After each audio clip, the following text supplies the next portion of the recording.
రసమలై చేసుకుందామా. So first అయితే పాలు అనేది బాగా కాంచుకోవాలన్నమాట. కాగిన తర్వాత ఒక చిన్న బౌల్ తీసుకొని దాంట్లో 2 spoons lemon and 2 spoons water కూడా తీసుకొని బాగా మిక్స్ చేసుకొని దాంట్లో వేసుకోవాలి.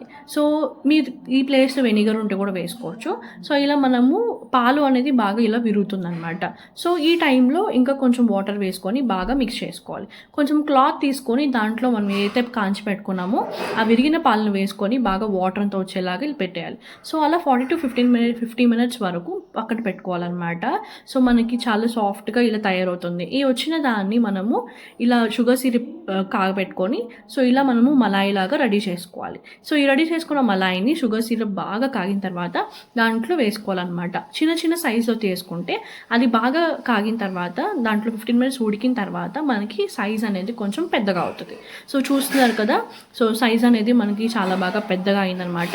సో ఒక 10 మినిట్స్ తర్వాత ఇంకొక సైడ్ కూడా ఒక బౌల్ తీసుకొని దాంట్లో ఐస్ క్యూబ్స్ తీసుకోవాలి. దాంట్లో షుగర్ సిరప్ కూడా యాడ్ చేసుకోవాలి.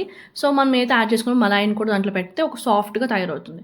సో మనము కాంచి పెట్టుకున్న పాలల్లో సపరేట్గా దాంట్లో బాదం అవన్నీ మిక్స్ చేసుకున్నాం కదా, సో అవన్నీ ఒక బౌల్లో తీసుకోవాలి. ఇది షుగర్ సిరప్ లేకుండా బాగా కొంచెం ప్రెస్ చేసుకొని మనం ఏదైతే రెడీ చేసుకున్నామో ఆ మిల్క్లో వేసుకుంటే మన సూపర్ టేస్టీ రసమలై అనేది రెడీ అయిపోతుంది.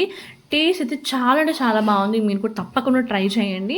అండ్ నిజంగా చాలా బాగుంది. నేనైతే ఫుల్ సాటిస్ఫై అనమాట. ఇంట్లో వాళ్ళందరూ కూడా చాలా బాగుందని చెప్పారు. సో మరిన్ని మంచి వీడియోస్ కోసం please do like, share and subscribe to my channel Priyagiri vlogs.